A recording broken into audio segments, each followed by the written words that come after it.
Tidak biasanya macet di sini. Sepertinya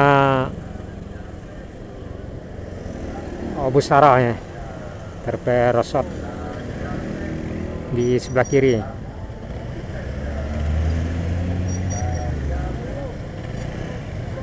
Ini udah hadir Pak Pol. Nggak tahu ini kapan kejadiannya.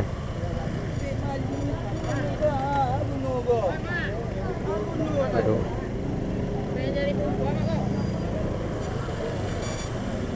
Wow. Udah parah ya. Ya, semoga tidak apa-apa ya. Tepat di sekitaran Sungai Cubadak di Pandakian Ampuah. Bus arah melaju arah dari Padang mengarah ke Tanjung Pati sepertinya itu. Semoga sepertinya nggak kenapa-kenapa. Ya, emang jalur ini padat arus kendaraan 2 hari menjelang lebaran. Disarankan agar rekan-rekan di sana Minang di jalur Bukittinggi Payakumbuh ini agar berhati-hati karena padatnya arus kendaraan, baik itu yang arah dari Payakumbuh maupun yang arah dari Bukittinggi.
Wah.